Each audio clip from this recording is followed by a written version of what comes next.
আমরা প্রথমে জানবো উসুলুল হাদিস। আমরা প্রথম সবাইকে আলোচনা করেছিলাম উসুলুল হাদিস এটা মুদাফ মুদাফ ইলাইহি হবে তারকিবে, মুদাফ মুদাফ ইলাইহি হয়। এরপরে ইলমুল হাদিস ও মাওয়াদিউহু। প্রথমে আমরা আলোচনা করব ইলমুল হাদিস মানে কি, মানে ইলমুল হাদিস বলতে কি বোঝায়। ইবনে হাজার আসকালানি রহমাতুল্লাহি আলাইহি ক্বালা ইবনে হাজার আসকালানি, ইমাম ইবনে হাজার আসকালানি রহমাতুল্লাহি আলাইহি বলেছেন মারিফাতুল কাওয়াইদি আল্লাতী ইয়াতাওয়াসসালু বিহা ইলা মারিফাতি হালি রাওয়ি ওয়াল মারওয়ি, মানে যে নিয়মের আলোকে বর্ণনাকারী এবং যার থেকে বর্ণনা করা হয়েছে তার সম্পর্কে জানাকে বলা হয় ইলমুল হাদিস। ইলমুল হাদিসে দুইটা কথা বেশি থাকবে, একটা হচ্ছে রাবি আর একটা হচ্ছে মারউই আনহু। রাবি মানে যে হাদিসটা রওয়ায়াত করছে, মারউই আনহু মানে যার থেকে রওয়ায়াত করছে। যেমন আন আবি হুরায়রা আনিন নবী সাল্লাল্লাহু আলাইহি ওয়াসাল্লাম, এখানে রাবি হচ্ছে আবু হুরায়রা আর মারউই আনহু হচ্ছে আমার নবীজি। কথা বুঝে গেছে? মারউই আনহু। জি হুজুর। আবার একটু বলেন, একটু বলেন যার থেকে রেওয়াত করা হয়েছে নাকি বা বর্ণনা করা হয়েছে, যে যে হাদিস রওয়ায়াত করে তার রাবি আর তার থেকে রওয়ায়াত করা হয়েছে তাকে বলা হয় মারউই আনহু। মারউই আনহু, মিম রা ওয়াও ইয়া, মারউই আইন আনহু। জি যে নিয়মের আলোকে, যে নিয়ম জানার মাধ্যমে রাবি এবং মারউই আনহু এর অবস্থা সম্পর্কে জানা যায় তাকে বলা হয় ইলমুল হাদিস। এই যে এখানে এই কিতাব, এটা আমি অদমের লেখা উসুল হাদিসের উপরে কিতাবটা, এটা ছাপানো হয় নাই, ছাপাবো ইনশাআল্লাহ। মাশাআল্লাহ মাশাআল্লাহ। অ্যারাবিক টু অ্যারাবিক লিখতে হবে, অ্যারাবিক টু অ্যারাবিক, এটা ছাপানো হয় না, এখন আপনাদেরকে দিব। জি ইনশাআল্লাহ। এটা থেকে পড়াই দিচ্ছি আপনাদেরকে। আলহামদুলিল্লাহ। তো এই কথাটা আন-নুকাত ওয়ালা কিতাব ইবনে সালাহ প্রথম খণ্ড 225 নম্বর পৃষ্ঠা আসছে। আল বাহরুল লাযী দাখলু ফি শারহ আলফিয়াত আসর প্রথম খণ্ড 228 পৃষ্ঠা। ইকতুব দুরাল ফি শারহ মুখতাসার নুকবাতুল ফিকর 101 পৃষ্ঠা। আকসাল আমাল ওয়া সুয়াল ফি ইলমি হাদিসের রাসূল 6 পৃষ্ঠা। তাদরিবুর রাবি প্রথম খণ্ড 26 পৃষ্ঠা। আল ইয়াকুত ওয়া দুরাল ফি শারহ নুকবাতুল ফিকর প্রথম খণ্ড 231 নম্বর পৃষ্ঠা। বুঝতে পারছেন? এগুলো সব উসুল হাদিসের কিতাবের নাম বলছিল। এগুলো কিতাবগুলোর নাম কি আমাদেরকে দেওয়া হবে? হ্যাঁ হ্যাঁ, এটাতে আছে, তো এটাতে আছে, সব আছে, সব আছে। কিতাবগুলোর নাম এবং লেখক এই দুটো আমাদেরকে একটু পাঠিয়ে দিবেন। আচ্ছা আচ্ছা, তাহলে এরপরে আল্লামা ইসউদ্দিন ইবনে জামা। তাহলে আমরা প্রথম ডেফিনেশনে পাইলাম রাবি এবং মারউই আনহু সম্পর্কে যে নিয়ম নীতির মাধ্যমে জানা যায় তাকে বলা হয় উসুলুল হাদিস, ইলমুল হাদিস, ইলমু মুসতালাহিল হাদিস। তিনটা নাম, একটা হচ্ছে উসুলুল হাদিস বলে, অথবা ইলমুল হাদিস বলে, অথবা ইলমু মুসতালাহিল হাদিস মানে হাদিসের পারিভাষিকের জ্ঞান। মুসতালাহ মানে পারিভাষিক অর্থ, ইলমু মুসতালাহিল হাদিস। জি, তিনটা নাম আছে, ইলমুল হাদিস, উসুলুল হাদিস, ইলমু মুসতালাহিল হাদিস, এই তিনটা নাম। তিনটা আলাদা আলাদা সংজ্ঞা আছে না? হ্যাঁ হ্যাঁ, না তিনটা একই।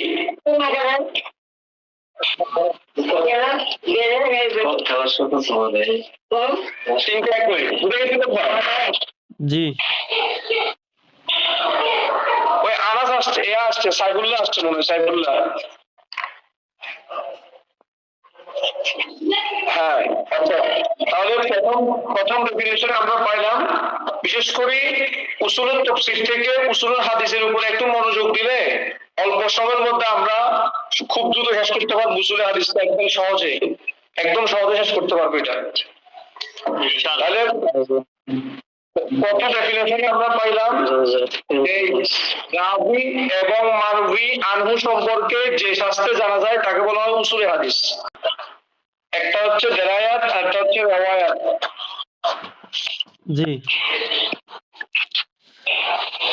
আচ্ছা, তারপরে সামনে যায়। এখন এলমুল হাদিস দেরায়াত কোনটা, রাওয়ায়াত কোনটা? এলমুল হাদিস রাওয়ায়াত হচ্ছে রাসূল সাল্লাল্লাহু আলাইহি ওয়াসাল্লামের কথা, কাজ, মনসম্মতি, রাসূলের সিফত এবং রাসূল সাল্লামের যে শব্দগুলো বের হয়েছে মুখ নিঃসৃত, এগুলাকে দপ্ত করা এবং এগুলোর বিশ্লেষণকে বলা হয় রাওয়ায়াত হাদিস।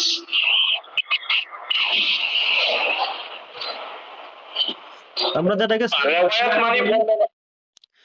আমরা যে সংজ্ঞায়িত করি সুন্নাহ, রাসূলের কথা কাজ, তারপরে সমর্থন, হ্যাঁ হ্যাঁ, রাসূলের কথা, কাজ, মনসম্মতি, সিফত এবং রাসূলের যে হাদিসটা এটাকে সংরক্ষণ এবং হাদিসের শব্দসমূহের বিশ্লেষণ, হাদিসের শব্দসমূহের বিশ্লেষণ, এগুলোকে বলা হয় রাওয়ায়াত।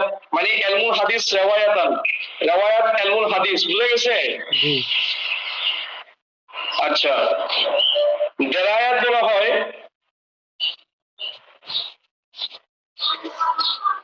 মাজমুআতুম মিনাল মাবাহিসি ওয়াল মাসাইল ইউরাফু বিহা আহওয়ালুর রাবি।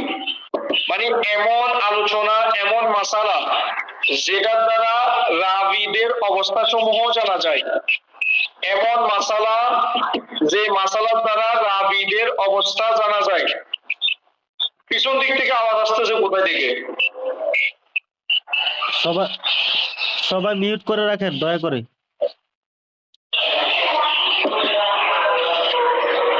তাহলে আবার বলি, দেরায়াত বলা হয় এমন আলোচনা বা এমন মাসআলা যে আলোচনার দ্বারা রাবীদের অবস্থা সম্পর্কে জানা যায়, তাকে বলা হয় দেরায়াতুল হাদিস। জি এমন আলোচনা, এমন মাসালা যে মাসালার দ্বারা, যে আলোচনার দ্বারা রাবীদের অবস্থা সম্পর্কে জানা যায়।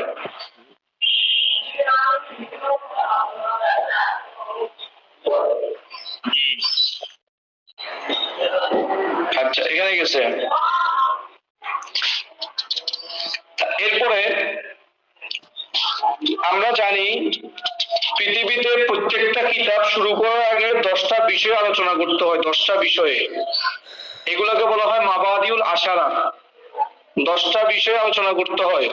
প্রথমে কিতাবের নাম, তারপরে কিতাবের রাইটার, তারপরে কিতাবের লেখককে, কোন বিষয়ের লেখক, কিতাব এটা কাকে বলে, তারপরে এই বিষয়ের উদ্দেশ্য কি, এই বিষয়ের ফলাফল কি, এই বিষয়ের স্ট্যান্ডার্ড কি। এটা সহজে ওই মারিফুত তুলাবা একটা কিতাব আছে, এটা বাংলা করা হয়েছে মারিফুত তুলাবা।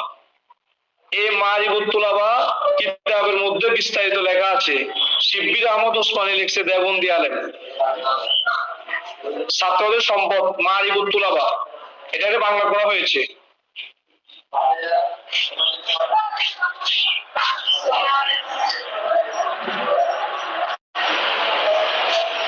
তাহলে বলি যে 10টা বিষয় আলোচনা করতে হয়। এরপরে সামনে যাই।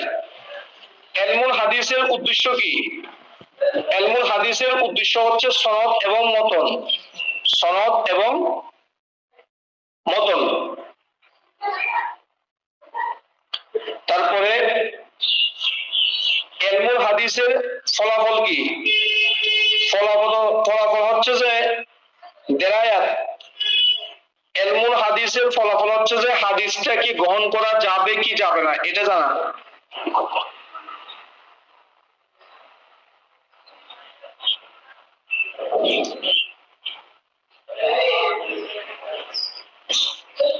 হাদিসটা গ্রহণ করা যাবে কি যাবে না, এটা জানা। এরপরে এলমুল হাদিসের ফজিলত।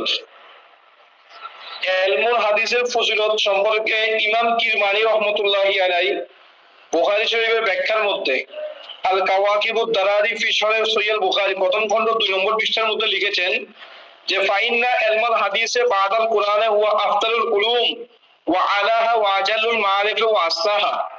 যে কোরআনে কারীমের পরে এলমুল হাদিসের জ্ঞান হচ্ছে যে সর্বশ্রেষ্ঠ এবং এলেমের মধ্যে অনেক উঁচু মানের এলেম, যে এই এলেম দ্বারা ইউলামু মুরাদুল্লাহি তাআলা মিন কালামিহি, এলেম দ্বারা আল্লাহ পাকের মুরাদ জানা যায় এবং রাসূলুল্লাহর কথা মুরাদ জানা যায়। এটা হচ্ছে যে এলমুল হাদিসের ফজিলত। আবার আব্দুর রব মুহাদ্দিস দেলভী রাহমাতুল্লাহ আলাইহি লিখেছেন, এলমুল হাদিসটা হচ্ছে যে বায়ানুন ওয়া তাফসিরুল লিকিতাবিল্লাহি তাআলা, আল্লাহর কোরআনের ব্যাখ্যা এবং তাফসীর জানাটা হচ্ছে যে এলমুল হাদিসের ফজিলত।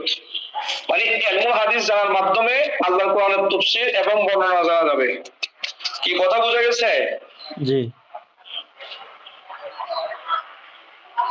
জি। একটু একবার বন্ধ বানা হবে। মানে এলমুল হাদিসের ফজিলত হচ্ছে যে কোরআনুল কারীমের পরে যে এলেমের স্থান সেটা হচ্ছে এলমুল হাদিসের স্থান। কোরআনুল কারীমের পরে যে এলেমের স্থান সেটা হচ্ছে যে এলমুল হাদিসের স্থান। আবার এলমুল হাদিসের একটা হাদিস আছে, আমার রাসূল, এটা রওয়ায়াত আছে, আমার রাসূল বলছে আল্লাহুম্মা ইরহাম খুলাফাই, আল্লাহ আমার খলিফাদের উপরে আপনি রহমত করেন। সাহাবায়ে কেরাম জিজ্ঞেস করছে মান খুলাফাউকা ইয়া রাসূল, রাসূল আপনার খলিফা কারা, আপনি খেলাফত দিয়েছেন কাদেরকে? তখন আমার রাসূল বলছে আল্লাযীনা ইয়ারবি হাদিসি, যারা আমার হাদিস রওয়ায়াত করছে, ওয়া ইয়াতাআল্লামুনাহু ওয়া ইউআল্লিমুনাহু, যারা হাদিস রওয়ায়াত করছে, হাদিস তালিম দেয়, যারা নিজে শিক্ষা করে এবং অপরকে শিক্ষা দেয়, এরা হচ্ছে আমি নবীজির খলিফা। সুবহানাল্লাহ বিহামদিহি। তাহলে হাদিস যারা পড়তেছে রাত দিন 24 ঘন্টা, তারা হচ্ছে আমার নবীজির খলিফা। সুবহানাল্লাহ।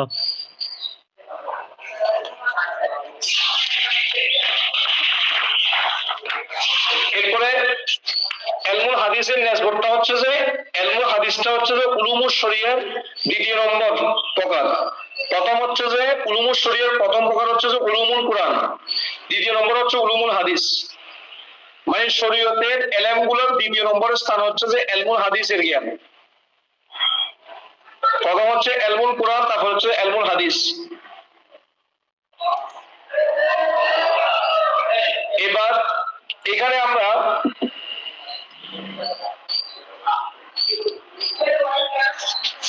এই এলমুল হাদিস যেটা আমরা পড়তেছি, আলিয়া মাদ্রাসাগুলোর আলিমে পড়া হয় মিজানুল আকবার, ফাজিলে পড়া হয় তাইসির মুস্তালাহিল হাদিস, কামিল হাদিস ডিপার্টমেন্টে পড়ানো হয় নুকবাতুল ফিকর, নুজহাতুন নজর সরে নুকবাতুল ফিকর। এটা কমি মাদ্রাসার পাঠ্য দাওয়া হাদিসের মধ্যে। উসুলে হাদিসের যে কিতাবগুলো আছে, অসংখ্য গণিত উসুলে হাদিসের কিতাব আছে, তার মধ্যে এটা এখন যে বিষয়টা আলোচনা করতেছি এটা খুব গুরুত্বপূর্ণ বিষয়, এটা মনে রাখতে হবে। এই এলমুল হাদিসের প্রথম উদ্ভাবক কে, মানে এটা কে আবিষ্কার করছে, উসুলে হাদিসের এটা কে আবিষ্কার করছে? প্রথম যিনি কিতাব লিখেছেন, আবিষ্কার করছেন, উনি হচ্ছে ইমাম রামা হারমুজি বলে, সংক্ষেপে রামা হারমুজি। রামা হারমুজি আবু মোহাম্মদ রামা হারমুজি।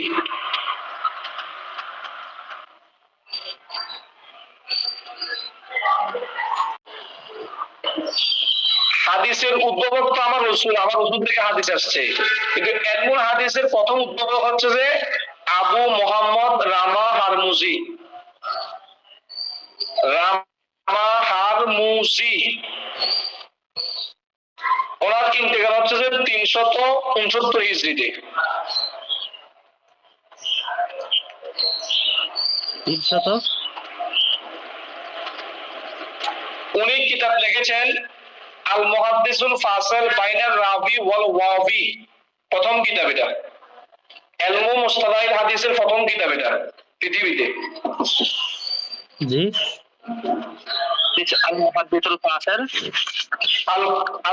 আল মুহাদ্দিসুল ফাসিল বাইনার রাবি ওয়াল ওয়াবি, রাবি ওয়াল ওয়া আলিফ আইন ইয়া,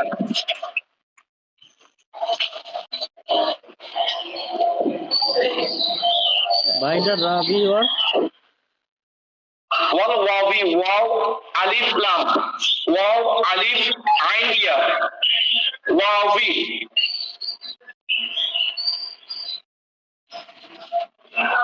বুঝতেছেন না? ওয়াও আলিফ লাম, জি জি ওয়াও আবার ওয়াও আলিফ আইনিয়া,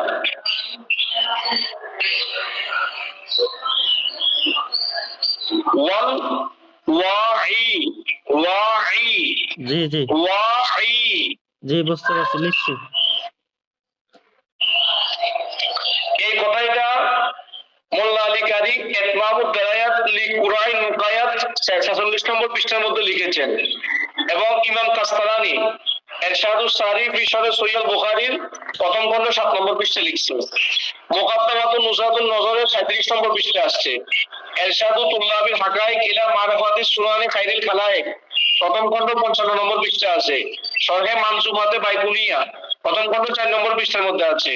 কফুল আতার ফি সাফওয়াতিল উলুমিল আসাদ 35 নম্বর পৃষ্ঠার মধ্যে এই তথ্যটা এসেছে। মানে ইলমুল হাদিসের প্রথম কিতাব লিখেছেন আবু মোহাম্মদ রামা হারমুজি, সংক্ষেপে বলা হয় আল মুহাদ্দিসুল ফাসিল, কিতাবের নাম, প্রথম কিতাব আল মুহাদ্দিসুল ফাসিল বাইনার রাবি ওয়াল ওয়াবি।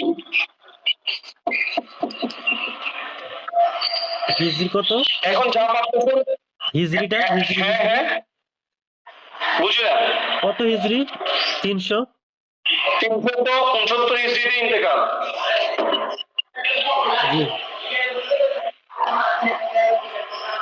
তো এখন বলেন, যারা বলে যে সব বেদাত কুল্লু বেদাতিন দালালা, সবকিছু গোমরাহি, তো এখন উসুলে হাদিস তো রাসূলুল্লাহর হিজরতের 369 বছর পরে আসছে, তো এটা শরীয়তের দ্বিতীয় দলিল কেমনে হইলো? এটা তো নবী যুগে ছিল না, সাহাবী যুগে ছিল না, তাবী যুগে ছিল না, তবে তাবী যুগে ছিল না, 369 হিজরিতে প্রথম আসছে যে, তো এটা শরীয়তের দলিল কেমনে হইছে? এটা কি গুনার কাজ? যদি বলে গুনার কাজ, তাহলে করতেছে কেন? এটা গুনার কাজ হলে তাহলে হাদিস নির্ণয় করবে কেমনে? হাদিসের মানদণ্ড কি?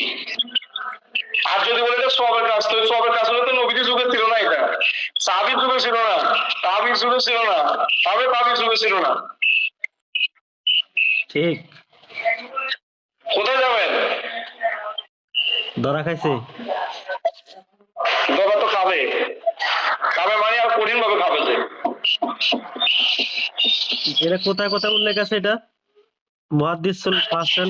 এটা এটা ইমাম সুয়ুতি, ইমাম কাস্তালানি বুখারী শরীফের ব্যাখ্যা ইরশাদুস সারি প্রথম খণ্ড 7 নম্বর পৃষ্ঠার মধ্যে আছে। আচ্ছা আমি এখন বলতেছি না, আপনারা পরবর্তীতে ওই ভিডিও থেকে নাজমুল তুমি এটা ইয়া করতেছো না, রেকর্ডিং করতেছো না? জি জি করতেছি। হ্যাঁ, ওইখান থেকে তথ্যটা নিয়ে নিবা, তারপরে সামনে যাই। জি জি এটা আমার এই কিতাবের মধ্যে লিখছি, এই যে এই কিতাব সব আছে এখানে।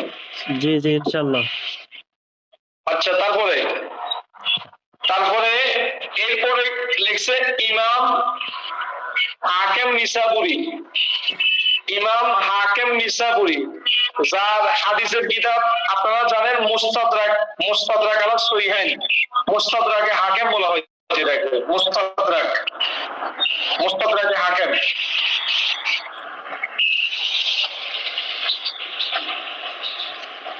ইমাম হাকিম নিসাবুরির ইন্তেকাল 405 হিজরি।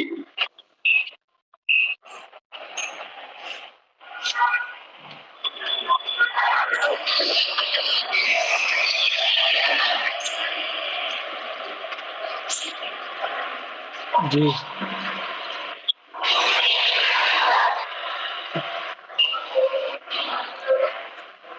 বুঝে গেছে? উনি এই কিতাবটা আমার কাছে আছে, মারিফাতু উলুমিল হাদিস কিতাবের নাম, মারিফাতু উলুমিল হাদিস, 2য় নম্বর কিতাব ইলমুল হাদিসের পৃথিবীতে। মারিফাতু উলুমুল হাদিস। হ্যাঁ,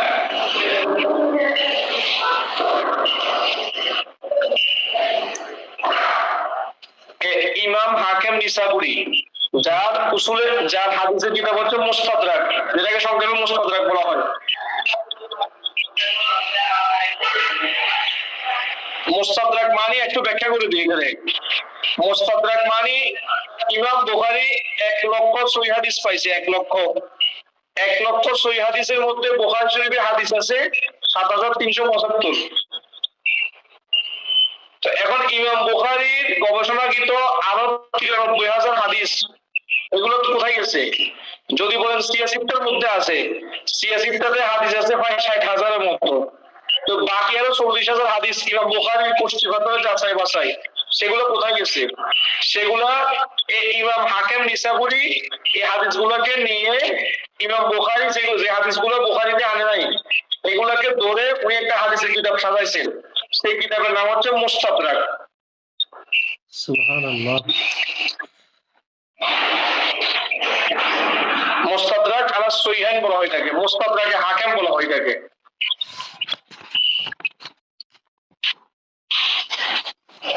আচ্ছা, তারপরে সামনে যায়। তৃতীয় নম্বর হচ্ছে যে ইমাম আবু নাঈম ইসফাহানি। আবু নাঈম ইসফাহানি, আসবাহানি বলা হয় থাকে। বাংলাতে আমরা ইসফাহানি বলি আর কি, কিন্তু আরবিতে শুদ্ধ হচ্ছে আসবাহানি। আবু নাঈম ইন্তেকাল হচ্ছে 430 হিজরি।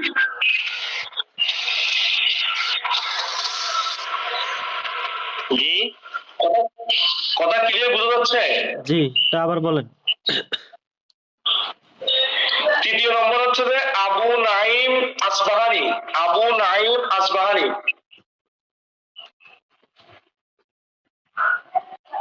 জি, তিনি কি লিখছেন? 400, বুঝি নাই। আবু নাঈম আসবাহানি উনি যে কিতাবটা লিখেছেন, তবে এই কিতাবের তাকরিজ করেছেন ইমাম হাকিম। ওই 2 নম্বরে যিনি আছেন উনি 430 হিজরি। উনি কি লিখছেন? আচ্ছা, উলুমুল হাদিসের কিতাব, তবে এটা বেশি প্রসিদ্ধ হয় নাই। এটা বেশি প্রসিদ্ধ হয় নাই, এই জন্য অনেক জায়গাতে শুধু মানে ওনার নামটা আসছে, কিন্তু ওনার কিতাবের নামটাও উল্লেখ হয় নাই, যেহেতু এটা বেশি প্রসিদ্ধ হয় নাই। এই জন্য বাদ দিয়ে ফেলছে। কিতাবের নাম উলুমুল হাদিস, এইরকম নামে একটা কিতাব লিখছেন উনি।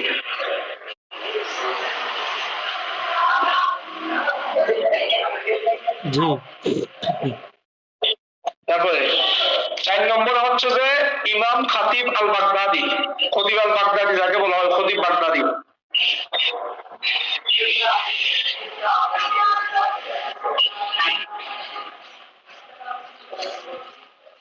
খতিব আল বাগদাদি, জি, ইমাম খতিব আল বাগদাদি, যার ইন্তেকাল হচ্ছে 463 হিজরিতে।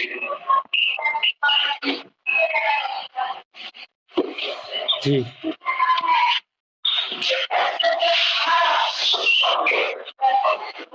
ওনার এই উলুমুল হাদিসের উপরে অসংখ্য কিতাব লিখছে উনি। একটা হচ্ছে আল কিফায়া ফি ইলমি রিওয়ায়া।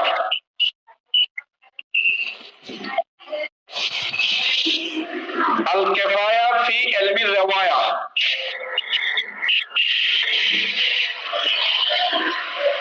এরপরে আরেকটা লিখছে আল জামে লি আদাবি শাইখ ওয়াস সামে।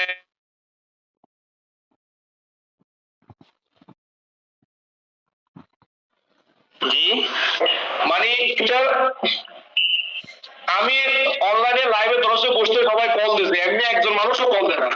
মানে মন থেকে বদ্ধ আসে যে আমার এদের উপরে দোয়া তো তুলে থাকে। সারাদিন বসে থেকে একটা কল আসে না, লাইভে বসলে এই 5টা কল আসছে এই পর্যন্ত। কালকে লাইভে বসছি 12টা কল আসছে, এমনি কেউ কল দিত না। মানে এই সময়টা কল দিব দুপুর বেলায়। এই কার্ডটা দিলে আর কল দিত না, মনে করবো বিজি আছেন। লালটা দিয়ে কেটে দিলে- একজন সার্ভার কল দিচ্ছে, তারপরেও কল দিচ্ছে যে বারবার। ও, না, আপনি তো মেগাবাইট ইউজ করেন, কল দিলে আবার সমস্যা করে আর কি নেটওয়ার্কে।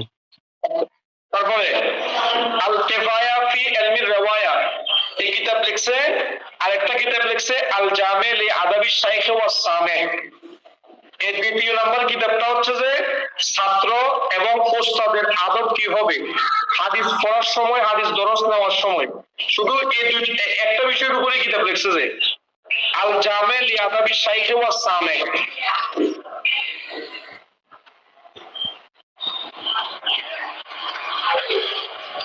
আচ্ছা, তারপরে এরপরে আল্লামা কাজী আয়াস মালিকি। আল্লামা কাজী আয়াস, যার বিশ্ববিখ্যাত কিতাব হচ্ছে শেফা শরীফ, যেটা এশকে রসুলের কিতাব, পৃথিবীতে যত বড় বড় আশিকে রসুল আছিল, আলেম ছিল, বিশেষ করে আমাদের চট্টগ্রামের সমস্ত ওলামায়ে কাছে আছে এই কিতাবটা, শেফা শরীফ যেটাকে সংক্ষেপে বলা হয়।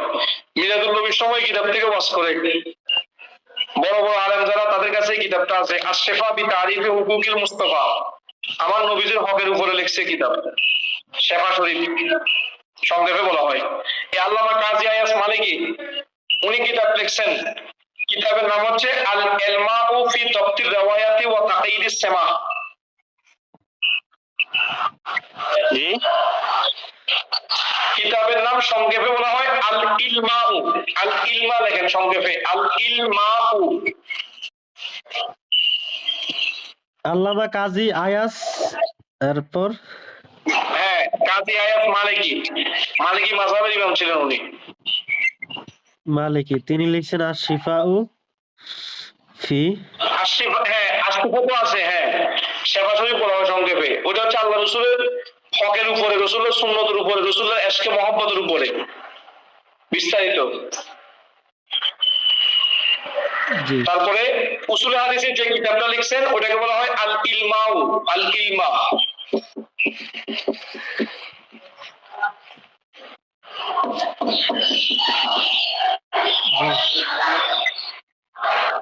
তারপরে তারপরে লেখছে আবু হাফস ওমর ইবনে আব্দুল মাজিদ মায়ানিজি। আবু হাফস ওমর ইবনে আব্দুল মাজিদ,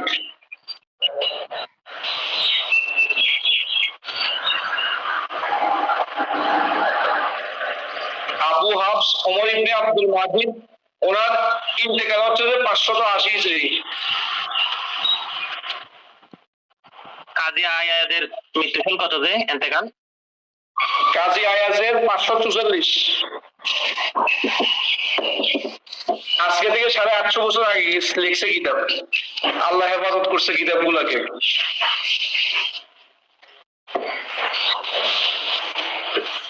কিতাবগুলো কারা সংরক্ষণ করছে, কোথায় ছিল এগুলা? এটা আল্লাহর বান্দারা, ওই যে রসুলের খলিফা বলছে না, রসুলকে যেরকম, রসুলের হাদিস গুলাকে যেরকম সংরক্ষণ করছে এরকম সংরক্ষণ। এটা হচ্ছে উম্মতে মুহাম্মাদের ফজিলত। সুবহানাল্লাহ।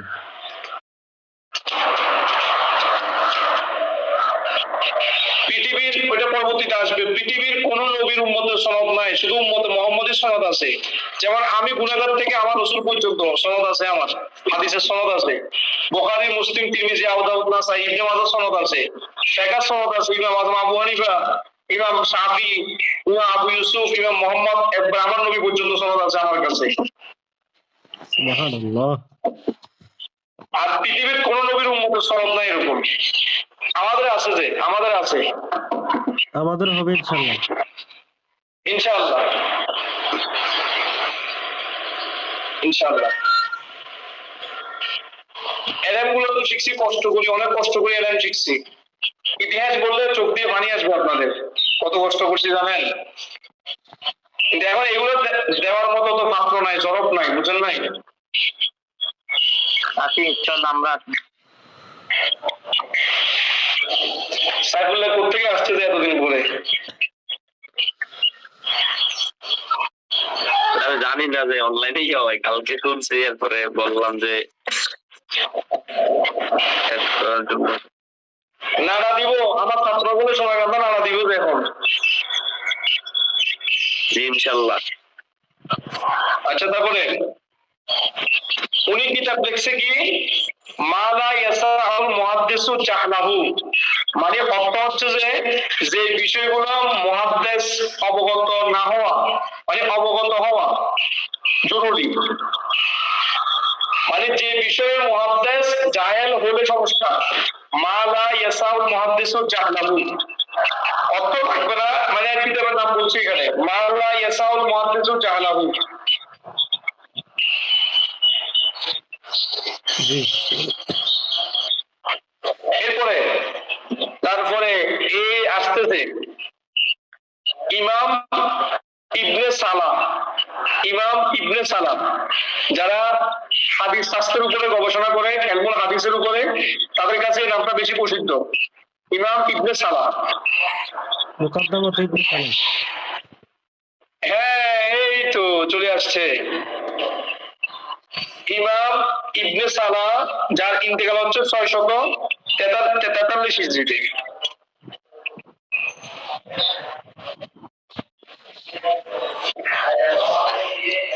ছয়শত তেতাল্লিশ হিজরিতে ইন্তেকাল। উনি কিতাব লিখছেন মুকাদ্দামা ইবনে সালাহ, যেটাকে বলা হয় মুকাদ্দামা ইবনে সালাহ। এটা হচ্ছে ইলমুল হাদিসের সবচাইতে গ্রহণযোগ্য, মাকবুল, মাশহুর, ওটা পৃথিবীতে সর্বজন স্বীকৃত মাকবুল কিতাব।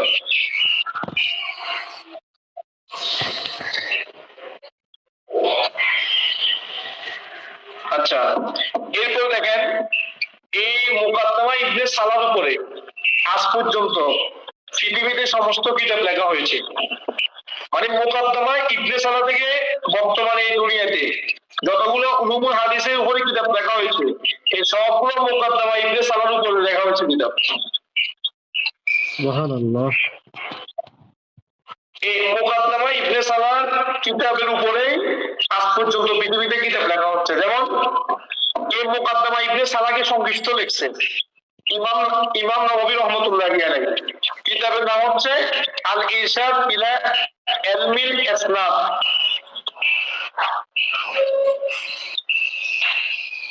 মানে এই মুকাদ্দামা ইবনে সালাহকে এর উপরে ইমাম নববী কিতাব লিখছে আল ইরশাদ ইলা ইলমিল ইসনাদ, এই কিতাবটা। আবার এই কিতাবের আরো সংক্ষেপ করছে আরেকটা কিতাব দিয়ে, আত তাকরিব ওয়া তাইসির লিমারিফাতিস সুনানিল বাশির ওয়ান নাযির। এই কিতাবটা সরা লিখছে ইমাম সুয়ুতি, সংক্ষেপে যেটাকে বলা হয় তাদরিবুর রাবি। একাধিক জায়গায় এটার নাম আছে তাদরিবুর রাবি, সংক্ষেপ তাকরিবুন নববী। তাহলে দেখেন ইতিহাস নেন আপনারা। প্রথম হচ্ছে মুকাদ্দামা ইবনে সালাহ। মুকাদ্দামা ইবনে সালাহর উপরে লিখছে আল ইরশাদ, আর ইরশাদের উপরে লিখছে আত তাকরিব, আর তাকরিবের উপরে লিখছে ইমাম সুয়ুতি, এটা সরা তাদরিবুর রাবি। তাহলে এই চারটা কিতাব লিখছে মুকাদ্দামা ইবনে সালাহর উপরে, এই তিনটা কিতাব। মানে ঘুরে ফিরে মুকাদ্দামা ইবনে সালাহতে যাবে সবাই।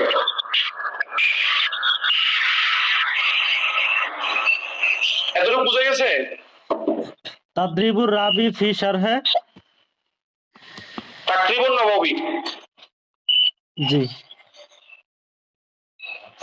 আচ্ছা, দেখ তাহলে মুকাদ্দামা ইবনে সালাহ থেকে প্রথমে গেছে এরশাদ, আবার এরশাদের উপরে ইমাম নববী আরেকটা কিতাব লিখছে তাকরিব। এই তাকরিবের আবার ব্যাখ্যা লিখছে ইমাম সুয়ুতি তাদরিবুর রাবি। মানে একটার উপরে একটা লিখতে আছে, শুধু কি যে পাইছে সেখানে মধু। আচ্ছা, তারপরে এই মুকাদ্দামা ইবনে সালাহ পৃথিবীতে এটার হাসিয়া লেখা হয়েছে, ব্যাখ্যা লেখা হয়েছে, গদ্য আকারে লেখা হয়েছে, পদ্য আকারেও লেখা হয়েছে, কবিতা আকারেও লেখা হয়েছে। এটা সরা পৃথিবীতে। যেমন যেমন এই আল্লামা শামসুদ্দিন ইবনে রব্বানের একটা কিতাব আছে, ইসলাম কিতাব ইবনে সালাহ। এটা আপনারা শুনেন, আগে ভালো করে শুনেন, পরবর্তীতে ওই ভিডিওতে তথ্যটা নিয়ে নিয়েন। এরপরে ইমাম হাফেজ হানাফি আল মুগলতাই, আমাদের হানাফি মাযহাবের বড় ইমাম ছিলেন ইমাম হাফেজ মুগলতাই, উনি একটা কিতাব লিখছে ইসলাম কিতাব ইবনে সালাহ। তৃতীয় নম্বর কিতাব হচ্ছে আল জাওয়াহিরুস সিয়ার ফি শরহে উলুমুল হাদিস ইবনে সালাহ। ওই ইসউদ্দিন ইবনে জামা, প্রথমে বলছিলাম ইসউদ্দিন ইবনে জামা। এরপরে চতুর্থ নম্বর কিতাব হচ্ছে ইমাম হাফেজ ইরাকি আত তাকরিব ওয়াল ইদা লিমা উগলিকা ওয়া উতলিকা মিন কিতাবি ইবনে সালাহ। এরপরে পঞ্চম নম্বর হচ্ছে শরহে ইসউদ্দিন ইবনে মুহাম্মদ। এর ষষ্ঠ নম্বর হচ্ছে আন নুকাতু আলা কিতাবে ইবনে সালাহ লিজারকাশি শাফি, ইমাম জারকাশির লেখা। সপ্তম নম্বর হচ্ছে ইবনে হাজার আসকালানি রাহমাতুল্লাহি আলাইহি লিখেছেন আন নুকাতু আলা কিতাবি ইবনে সালাহ। মানে মুকাদ্দামা ইবনে সালাহর মধ্যে, ইবাদতের মধ্যে যতগুলো নুকতা, রহস্য ইমাম ইবনে সালাহ উল্লেখ করেছেন, সেই রহস্যগুলো ওনারা বের করেছেন। ইবনে হাজার আসকালানি একটা লিখেছেন। এরপরে আলফিয়াতুল ইরাকি, এই ইমাম হাফেজ ইরাকি কবিতা আকারে লিখছে এই কিতাবটা, কবিতা আকারে, কবিতা উসুলে হাদিসের কিতাবটা লিখছে কবিতা আকারে। আলফিয়াতুল ইরাকি বলা হয় এটাকে সহজে। আলফিয়া মানে কবিতা, পদ্য আকারে। এই আলফিয়াতুল ইরাকি সরা লিখছে ইমাম সাহাবী। ফথুল মুগিস বিশরে আলফিয়াতুল হাদিস 4 খন্ড আমার কাছে আছে, এগুলা 4 খন্ড এটা। এরপরে ইবনে কাসির একটা লিখছে কিতাব, এই মুকাদ্দামা ইবনে সালাহকে সংযুক্ত করছে, ইখতিসার উলুমুল হাদিস। ইখতিসার উলুমুল হাদিস, কথা বুঝা গেছে? জি। এরপরে এই কিতাবের মুকাদ্দামা ইবনে সালাহ কিতাবের মানে মুলাখাস, মূল সারাংশ কথাগুলো আনছে ইমাম ইবনে হাজার আসকালানি। কিতাবের নাম হচ্ছে নুজহাতুন নজর শরহে নুকবাতুল ফিকর। যারা উলুমুল হাদিসে পড়াশোনা করে তারা, হ্যাঁ এই যে কিতাবটা মাওলানা আনাস দেখাচ্ছে যে এটা নুজহাতুন নজর শরহে নুকবাতুল ফিকর, এটা ভালো করে বুঝেন। প্রথম হচ্ছে মুকাদ্দামা ইবনে সালাহ। ইবনে সালাহ সরা লিখেছে ইমাম ইবনে হাজার আসকালানি নুকবাতুল ফিকর। নুকবাতুল ফিকরটা যখন সংক্ষিপ্ত হয়ে গেছে তখন এটার আবার সরা লিখছে ইবনে হাজার আসকালানি নুজহাতুন নজর। এখানে কিন্তু দুইটা কিতাব মাওলানা আনাস, দুইটা কিতাব এখানে। একটা হচ্ছে নুজহাতুন নজর শরহে নুকবাতুল ফিকর, দুইটাই ইবনে হাজার আসকালানি লিখছে, বুঝা গেছে? প্রথমে ইবনে সালাহ, ইবনে সালাহর পরে হচ্ছে যে নুকবাতুল ফিকর, নুকবাতুল ফিকরের উপরে হচ্ছে যে নুজহাতুন নজর। আবার এই নুজহাতুন নজরের সরা আরেকটা লিখছে মোল্লা আলী কিয়ানি, আমাদের হানাফি মাযহাবের শরহু শরহে নুকবাতুল ফিকর, শরহু শরহে নুকবাতুল ফিকর।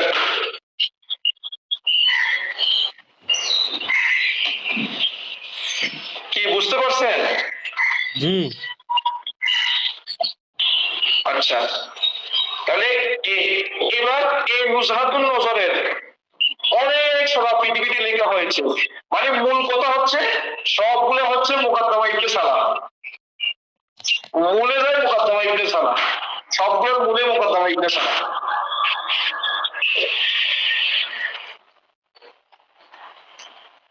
মাওলানা আনাসে তো ইতিহাস জানা না, ইতিহাস আমি আজকে বলে দিলাম।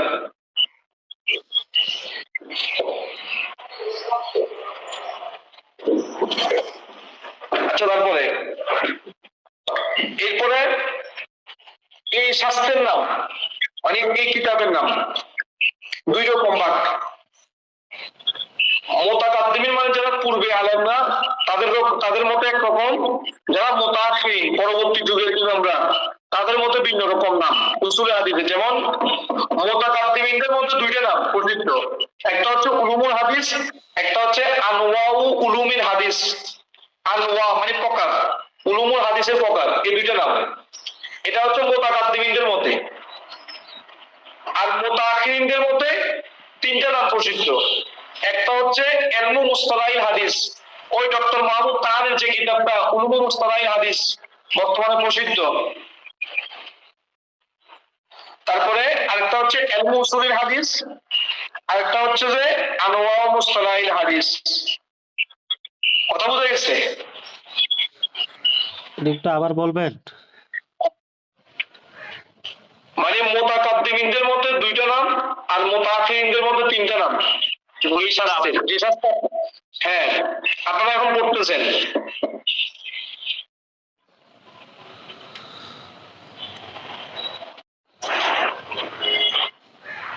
নামগুলো একটু বললে ভালো হবে। এই উলুমুল হাদিস, আনওয়া উলুমিল হাদিস, এটা হচ্ছে মুতাকাদ্দিমিনদের মতে।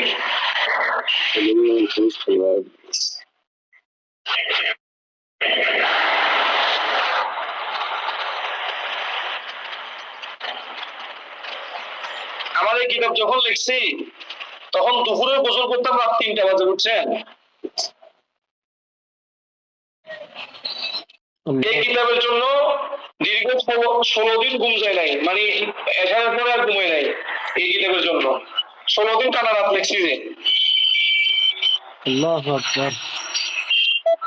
মাশাআল্লাহ।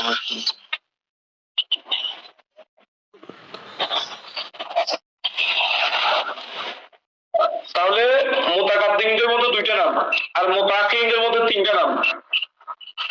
আমাদের কিতাবে যেগুলো বাদ পড়ছে এগুলো আপনারা পরবর্তীতে সংযোজন করে দিবেন আর কি।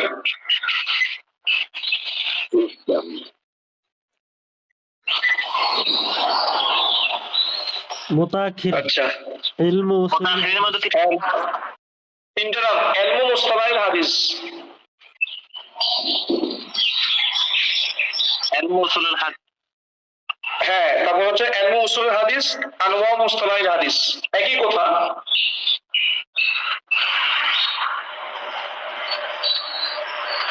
এবার আসেন, উলুমুল হাদিসের উৎপত্তি হচ্ছে কোরআন এবং হাদিস থেকে। কোথায় থেকে? যেমন আমার আল্লাহ পাক বলেছেন, ইয়া আইয়ুহাল্লাযীনা আমানু ইন জাআকুম ফাসিকুম বিনাবাইন ফাতাবায়ানু আন তুসিবু কওমান বিজাহালাতিন ফাতুসবিহু আলা মা ফাআলতুম নাদিমিন। আমার আল্লাহ পাক বলেছেন, হে ঈমানদারগণ, যখন তোমাদের কাছে কোনো ফাসিক আসে, ইন জাআকুম ফাসিকুম বিনাবাইন, কোন ফাসিক যদি তথ্য নিয়ে আসে, ফাতাবায়ানু, তোমরা জাস্টিফাই করো, এটা অনুসন্ধান করো তথ্যটা কেমন। ঠিক রাসূলুল্লাহর কোন হাদিস আসলে তখন ওই হাদিসের ব্যাপারে যে রাবীগুলো আছে, এই রাবীদের ব্যাপারে তোমরা পড়াশোনা করো, রাবীদের জীবন পড়ো, আসমাউর রিজাল পড়ো, ইলমুল জারহ ওয়া তাদিল পড়ো, জারহ এবং তাদিলের জ্ঞানগুলো অর্জন করো। অর্জনের মাধ্যমে তারপরে হাদিসের রাবী সম্পর্কে আলোচনা করে তারপরে হাদিসটা কোন পর্যায়ে গেছে সেটা আমরা নির্ণয় করতে পারবো। এগুলো আমরা পরবর্তীতে দেখাই দিব কেমনে নির্ণয় করতে হয় হাদিসের মানগুলা। এরপরে রাসূলুল্লাহ একটা হাদিস শরীফ আছে, আমার রাসূল বলছেন, মান হাদাসা আন্নি বিহাদিসিন, যে ব্যক্তি আমি নবীজির পক্ষ থেকে একটা হাদিস রওয়ায়াত করেছে, ইউরা আন্নাহু কাযিবুন, সে জানে যে সে মিথ্যাবাদী, বা হুয়া আহাদুল কাযিবিন, ওই ব্যক্তি হচ্ছে মিথ্যাবাদীদের একজন। সে জানে যে এটা রাসূলুল্লাহর হাদিস না, তারপরেও নবীজির হাদিস বলে চালা দিয়েছে। এই জন্য উসুলে হাদিসের মেইন সূত্র হচ্ছে যে আমার আল্লাহর কোরআন এবং নবীজির হাদিস থেকে। এরপরে আরো আছে, যেমন রাসূলুল্লাহ আরো বলেছেন, নাযরাল্লাহু আমরান সামিআ মিল্লা শাইয়ান ফাবাল্লাগাহু কামা সামিআহু। এটা একাধিক কিতাবে আছে এই হাদিসটা, মুসলিমের হাদিস, মিশকাতও আছে কিতাবুল ইলমের মধ্যে।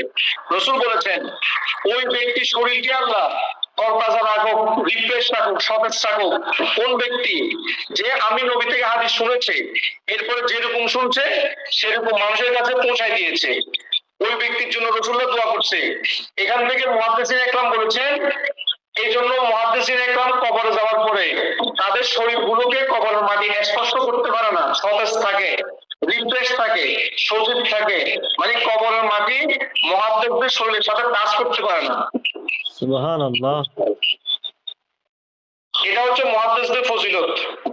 এই জন্য ইমাম বুখারীর কবর থেকে এখন মেশকা আমলের গ্রাম বাইর হয় কেন? ওইটা আমার রাসূলের এই হাদিস, নাযরাল্লাহু আমরান, আমার যে উম্মত, ওই উম্মতকে আল্লাহ পাক তার শরীরটাকে হেফাজত করুক, তাকে সামিআ মিন্না হাদিসান, যে আমি নবী থেকে হাদিস শুনেছে, ফাবাল্লাগাহু কামা সামিআহু, তারপরে আমার এই হাদিসের খেদমত করছে, এই হাদিসের তালিম দিয়েছে, তাদরিস দিয়েছে, দরস দিয়েছে, ওই উম্মতের শরীরটাকে আল্লাহ পাক হেফাজত করুক। সে যেভাবে আমি নবীদের হাদিসকে হেফাজত করছে, আল্লাহ তার শরীরকে এভাবে হেফাজত করুক। জি। সুবহানাল্লাহ। তাহলে এরপরে এই ইলমুল হাদিসের জ্ঞান অর্জন করা হচ্ছে ফরজে কিফায়া। একটা সমাজের একটা কারিয়ার মধ্যে, গ্রামের মধ্যে যদি কোনো মানুষ যদি উলুমুল হাদিসের উপরে যদি জ্ঞান না থাকে, তাহলে ওই গ্রামের সবাই গুনাহগার হবে।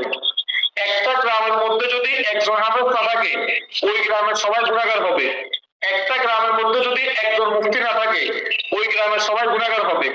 একটা গ্রামের মধ্যে যদি একজন ফারাইজবিদ না থাকে, ওই গ্রামের সবাই গুনাহগার হবে। এটা কেন? কারণ কি?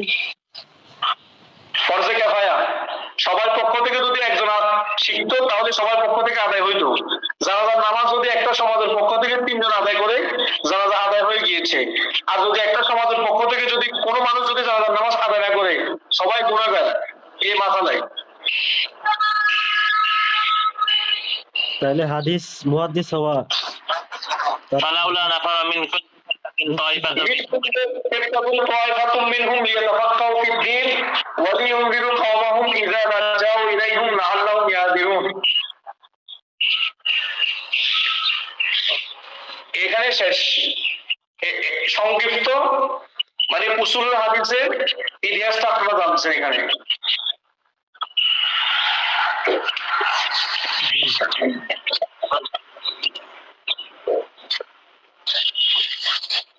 ঠিক আছে, আমরা এখন এলবে তাফসীরে যাব ইনশাআল্লাহ।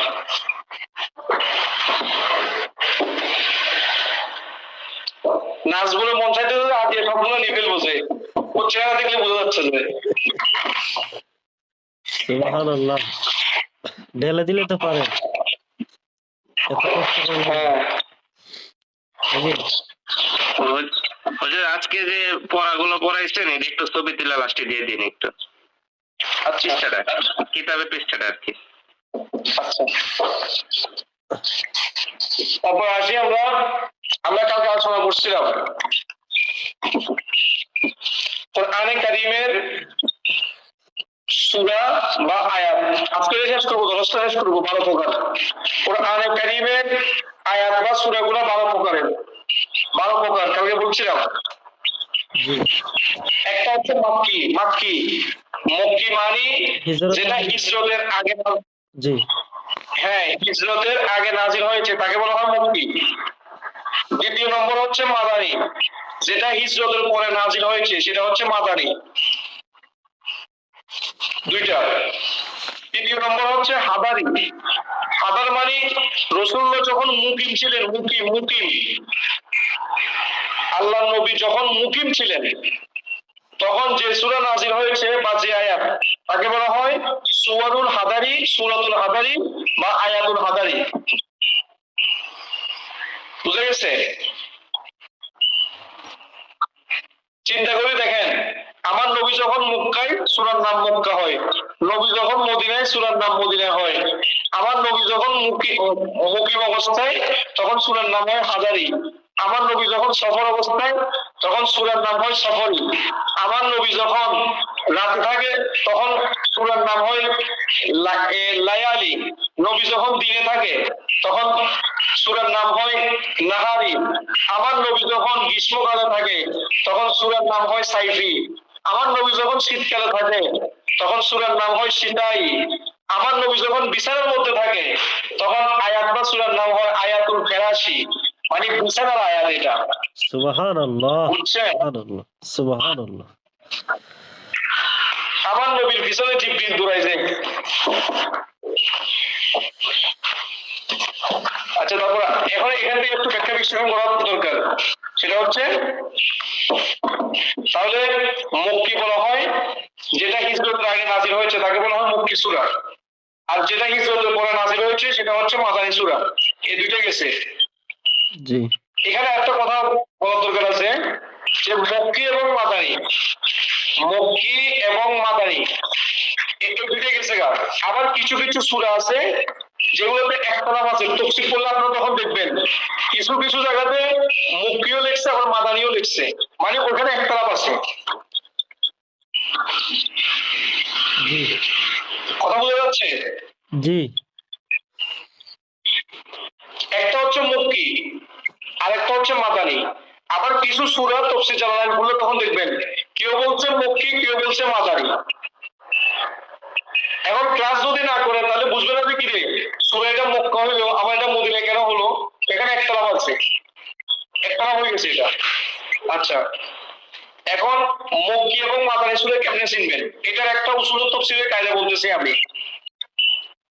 উসুলুত তাফসীরের কায়দা আব্দুল্লাহ ইবনে মাসউদ রাদিয়াল্লাহু তাআলা বলেছেন যে মাক্কানা ইয়া আইয়ুহাল্লাযীনা আমানু উনজিলা বিল মাদিনাতি ওয়া মা কানা ইয়া আইয়ুহান নাস ফাবি মাক্কাতা। বলতেছে যে আয়াতের মধ্যে ইয়া আইয়ুহাল্লাযীনা আমানু দিয়ে শুরু করা হয়েছে, ওইটা বুঝবেন যে ওটা হচ্ছে মাদানী সূরা বা মাদানী আয়াত।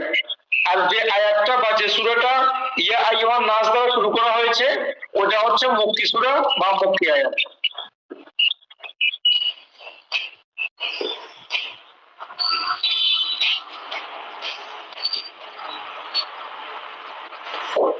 আজকে নতুন যে মেহমান গুলো আসছে, মাওলানা আনাস, আপনি বুঝতেছেন তো?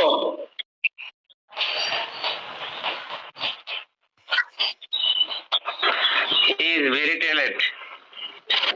জি হুজুর, আলহামদুলিল্লাহ। আপনার কাছে কিরকম লাগতেছে? কঠিন হুজুর, কঠিন কঠিন। কঠিন ভালো লাগতেছে। আচ্ছা,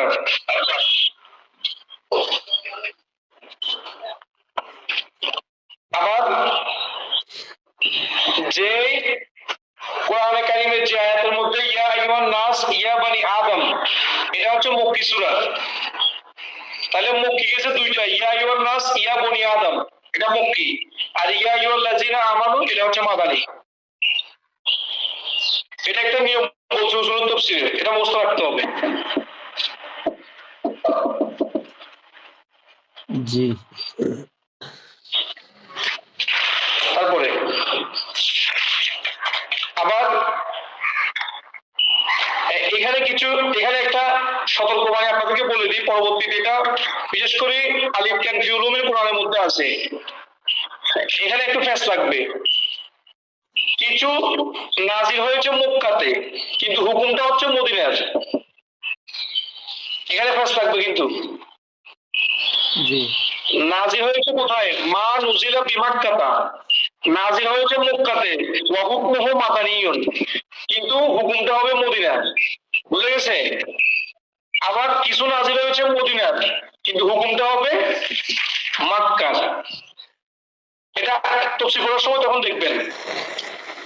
আবার কিছু আয়াতে দেখা যাচ্ছে যে মানে সাদৃশ্য রাখতেছে মদিনার, কিন্তু হুকুমটা গেছে মক্কার। আবার কিছু আয়াতে সাদৃশ্য রাখতেছে মক্কার, কিন্তু হুকুমটা গেছে মদিনার। কথা বুঝে গেছে? জি। এরপরে আসি হাদারি এবং সাইফি। হাদারি মানে রাসূলুল্লাহ যখন মদিনাতে উপস্থিত ছিলেন তখন এই সূরা বা আয়াতের নাম হয়েছে হাদারি। আর আমার নবীজি যখন সফর অবস্থায় ছিলেন, মুসাফির অবস্থায়, তখন এগুলোকে বলা হয় সাফারি। সফর, সফর, সিন ফা বা ইয়া, সফর। এটা আমি পরবর্তীতে লিখে দিব এই 12 প্রকারের নাম।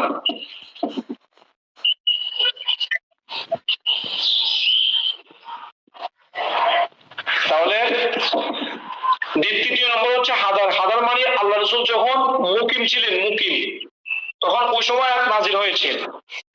আবার আমার রাসূল যখন সফর ছিলেন, যেমন কোরআন শরীফের আয়াত ওয়াত্তাখিযু মিন মাকামি ইব্রাহিম মুসাল্লা, এটা আমার নবীজি যখন কোথায় গিয়েছেন? মক্কাতে, আল্লাহ রাসূলের বিদায় হজের ভাষণে, বিদায় হজের দিন, বিদায় হজের সময় এই আয়াতটা নাযিল হয়েছে। তাহলে রাসূলুল্লাহ মদিনা থেকে মক্কা গেছেন, তাহলে উনি মুসাফির হয়ে গিয়েছেন আল্লাহ রাসূল তখন, মুসাফির। এই আয়াতকে বলা হয় আয়াতুস সাফারি, সফর অবস্থায় নাযিলকৃত আয়াত। বুঝে গেছে? জি। তাহলে কয়টা গেল? চারটা। চারটা। এরকম কোরআন শরীফে আরো আছে, ওয়াতিমুল হজ্জ ওয়াল উমরাতা লিল্লাহ ফামান কানা মিনকুম মারিদান আও বিহি আযাম মিন রাসিহি। তারপর ওয়ালাইসাল বিররা আন বিআন তাতু বুয়ুতা মিন যুহুরিহা। এই আয়াতগুলো সফর অবস্থায় নাযিল হয়েছে। কি অবস্থায়? সফর অবস্থায়। তারপরে ওই যে বদরের যুদ্ধের দিন ওয়ালাকাদ নাসারাকুমুল্লাহু বিবাদরিন ওয়া আনতুম আযিল্লা, এই আয়াতগুলো কিন্তু রাসূলুল্লাহ সফর অবস্থায় নাযিল হয়েছে। এগুলোকে তাফসীর কিতাবে লেখা আছে আয়াতুস সাফারি। এখন যারা এগুলো জানবে না তারা চিন্তা করবে যে আয়াতুস সাফার মানে কি, এটা বুঝবে না। ওই যে উলুমুত তাফসীর না জানলে তো বুঝবে না এটা। জি জি।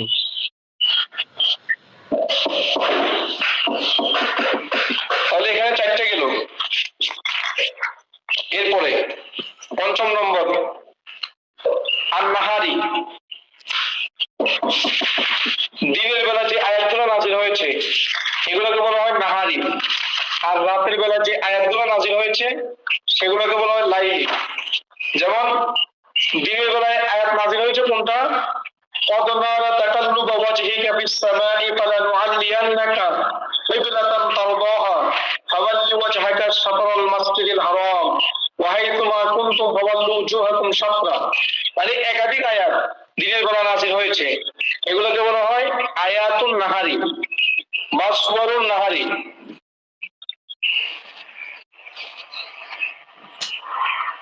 বুঝে গেছে? জি এরপরে লাইলি, রাতের মধ্যে কোন আয়াত নাযিল হয়েছে?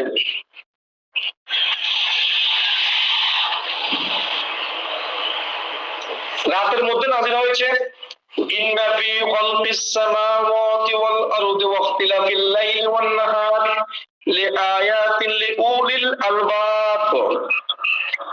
সূরা আলী ইমরানের এই আয়াত রাতে নাযিল হয়েছে।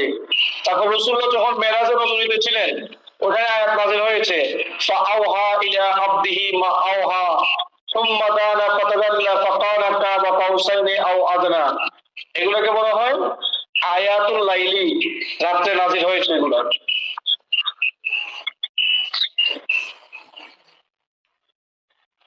বুঝে গেছে? জি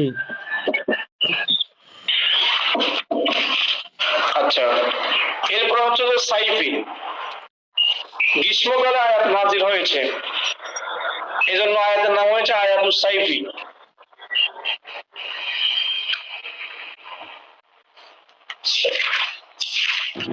এটা কোনটা?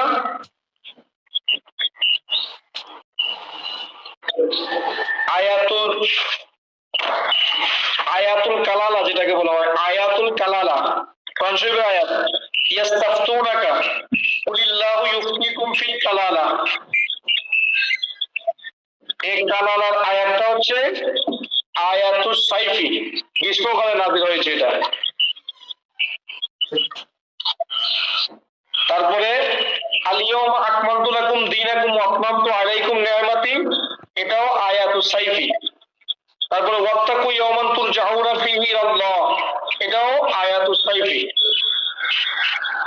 এটা গ্রীষ্মকালে নাযিল হয়েছে। তারপরে শীতাই, আয়াতুস শীতাই কোনগুলা? শীতকালে এগুলো নাযিল হয়েছে। হ্যাঁ, শীতকালে হচ্ছে যে ওই আহজাবের যুদ্ধের সময়, খন্দকের যুদ্ধের সময় যে আয়াতগুলো নাযিল হয়েছে, এগুলো বলা হয় আয়াতুস শীতাই। যেমন ইন্নাল লাযিনা জাউ বিল ইফকি, এই আয়াতটা ওয়ারিজকুন কারীম পর্যন্ত। তারপরে ইয়া আইয়ুহাল লাযিনা আমানুযকুরু নি'মাতাল্লাহি আলাইকুম ইয জাআতকুম জুনুদুন, এগুলো হচ্ছে আয়াতুস শীতাই।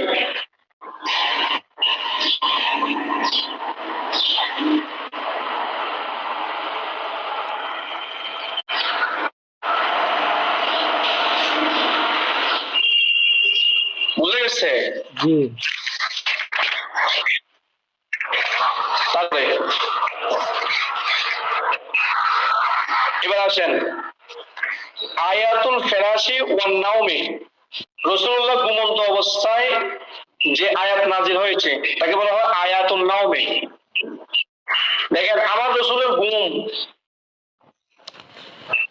ঘুম গেছে রাসূল, কিন্তু সেই ঘুমের নেসবতের নাম হয়ে গেছে আয়াতুল নাওমি, ঘুমের আয়াত।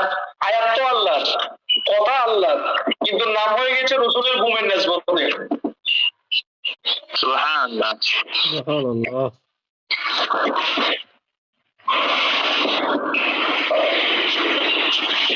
যেমন আয়াতুল ফিরাশি, বিছানায় আছে আমার রাসূল, জিবরিল আমিন আয়াত নিয়ে আসছে, আয়াতের নাম হয়ে গেছে আয়াতুল ফিরাশি, বিছানারত অবস্থার আয়াত। কোনটা? ওয়াল্লাহু ইয়াসিমুকা মিনান নাস, এটা আমার রাসূলের বিছানা মোবারক যখন ছিলেন বিছানার মধ্যে, তখন এই আয়াতে কারিমা নাযিল হয়েছে। সূরা মায়েদার 67 নম্বর আয়াত, ওয়াল্লাহু ইয়াসিমুকা মিনান নাস। এই আয়াত নাযিলের আগ পর্যন্ত রাসূলকে পাহারা দিত 4 জন সাহাবী কিংবা 2 জন সাহাবী, রাতে এবং দিনে। রাসূল ঘুমাইলেও তারা পাহারাতে অবস্থা থাকতো।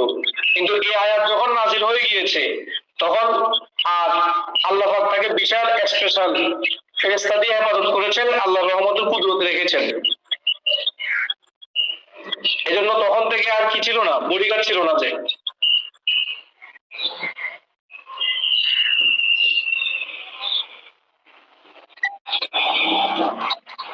কেন কি বুঝা গেছে?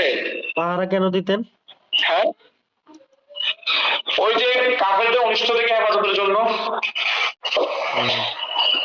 তারপর আয়াত দিয়ে কি বুঝিয়ে দিলেন আল্লাহ তাআলা? এই আয়াত নাযিল ওয়াল্লাহু, আল্লাহর কসম, ইয়াসিমুকা, রক্ষা করবে মিনান নাসি, মানুষের অনিষ্ট থেকে আল্লাহ পাক আপনাকে রক্ষা করবেন। এই আয়াত যখন নাযিল হয়ে গিয়েছে তখন বডিগার্ডের ব্যবস্থাটা উঠে গিয়েছে। তারপর আল্লাহ হেফাজতের মালিক হয়ে গেছেন। হ্যাঁ, সুবহানাল্লাহ। তো প্রথমে বেড়ে গেল, প্রথমে একটু সবর করাইছে। আল্লাহ বলেছেন ফাসবির কামা সবরা উলুল আজমি মিনার রাসূল, অন্যান্য নবীরা যেরকম সবর করেছে আপনি একটু সবর করেন।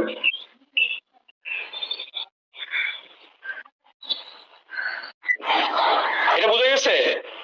জি। এটাকে বলা হয় আয়াতুল ফেরাসি, ফেরাসি বিছানারত। এবার দেখেন আমার রসুলের মান মর্যাদা কতটুকু। আল্লাহ রসুলের গুণ যেটা,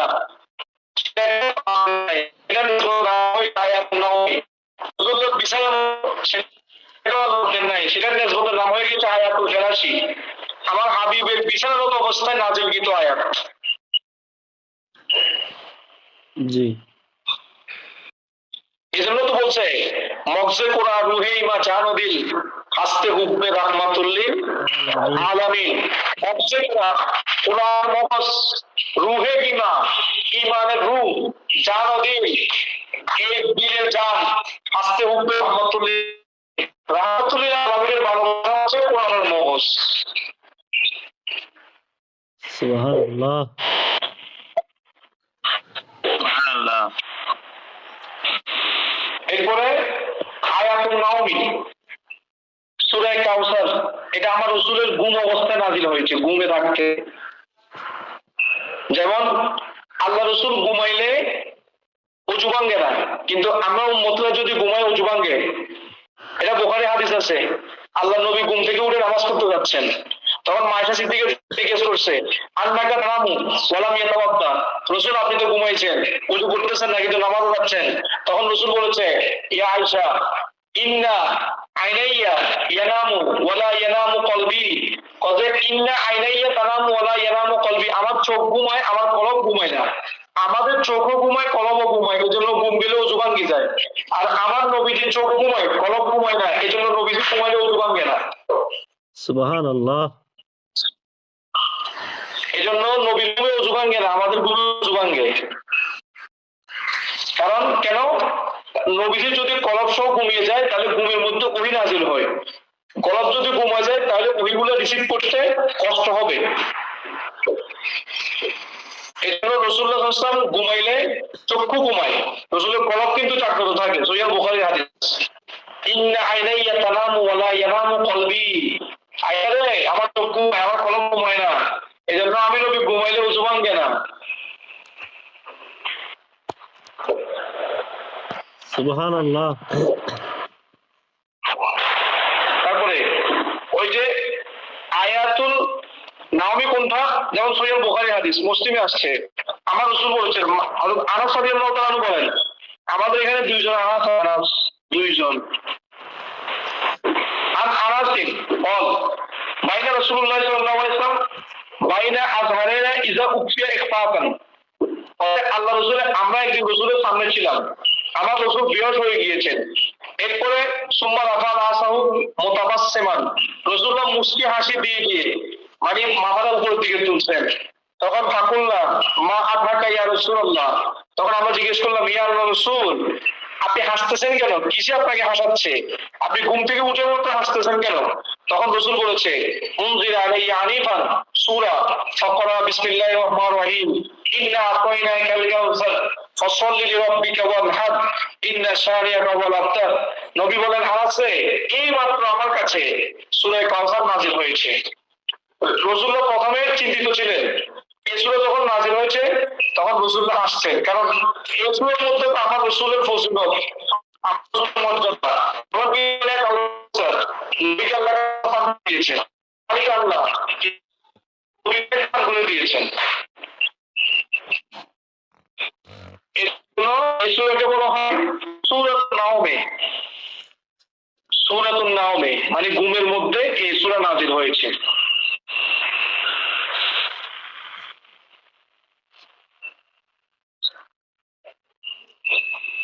তারপর তাহলে 8টা গেল, 9টা,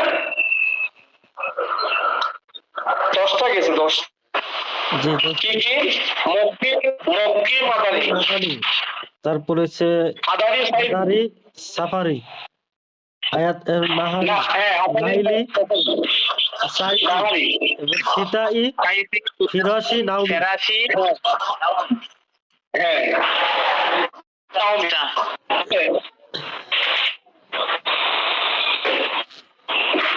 আরবি সামাই, কিছু আয়াত এই জমিনে নাযিল হয়েছে, কিছু আয়াত আসমানে নাযিল হয়েছে। যেমন আবার কিছু আয়াত পাহাড়ের গর্তের মধ্যে নাযিল হয়েছে। ইসহুমা ফিল গারে ইয ইয়াকুলু লিসাহিবিহি লা তাহজান ইন্নাল্লাহা মা'ানা। আল্লাহ রাসূল যখন গারে সুরের মধ্যে ছিলেন, পর্বতের মধ্যে ছিলেন, তখন এই আয়াতে কারিমা নাযিল হয়েছে। তাহলে ওই কোনটা এই আরবি মানে যেটা জমিনে নাযিল হয়েছে, একাধিক আয়াত তো জমিনে নাযিল হয়েছে আর আসমানেও নাযিল হয়েছে। আসমানে নাযিল হয়েছে ওই যে মেরাজের রাতে যে আয়াতগুলো নাযিল হয়েছে সেগুলো আসমানে নাযিল হয়েছে। কোনগুলো নাযিল হয়েছে? যেহেতু এখানে আমার রাসূলের মধ্যে আসছে, আল্লাহ নবী বলেছেন ফাউতিয়া রাসূলুল্লাহ সাল্লাল্লাহু আলাইহি ওয়াসাল্লাম মিনহা সালাসান। রাসূল মেরাজে ছিলেন তখন 3টা জিনিস নাযিল হয়েছে ওই আসমানে থাকতে। একটা হচ্ছে উতিয়া সালাওয়াতুল খামস, 5 ওয়াক্ত নামাজ ওই আসমানে থাকতে আল্লাহ নাযিল করেছেন। ওয়া উতিয়া খাওয়াতিমুস সূরাতিল বাকারা, সূরা বাকারা যে আমার রাসূল থেকে এটা আল্লাহ পাক নাযিল করেছেন।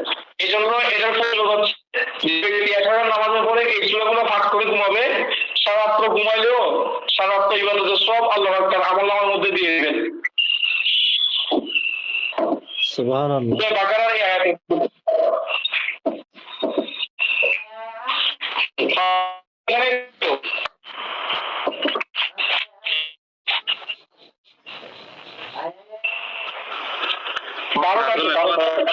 কথা আসতেছে না।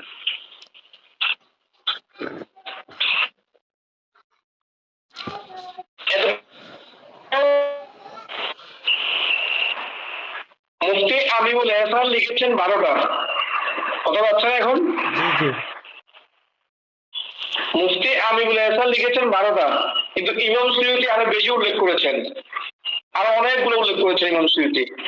আচ্ছা, এরপরে আরাফাতু আফদালু প্রথম কোনটা নাযিল হয়েছে এই ব্যাপারে একতলাপ আছে, তবে সুপ্রসিদ্ধ মত হচ্ছে ইকরা বিসমি রাব্বিকাল্লাযী ফালাক, এটা প্রথম নাযিল হয়েছে। তাহলে এটা হচ্ছে 13 নম্বর।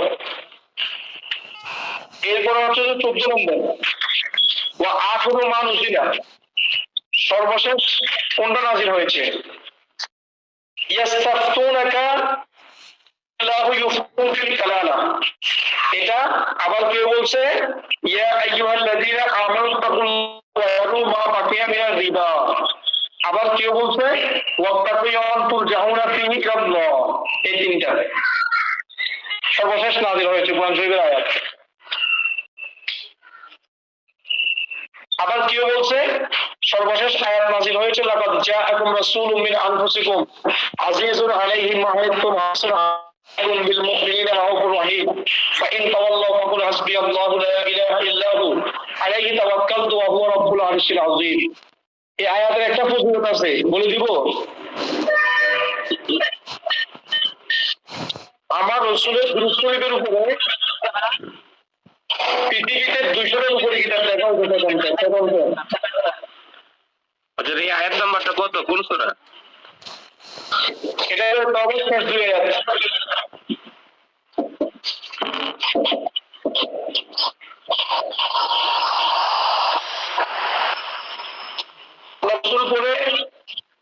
আল্লাহ রাসূলের দুরূদ শরীফের উপরে 200টা কিতাব লেখা হয়েছে। আমার প্রথম কিতাব যেটা 150 পৃষ্ঠা সেটা পাবেন কিছু মধ্যে, এটা ছাপাইতে পারতেছি টাকার জন্য, রেডি আছে আমার।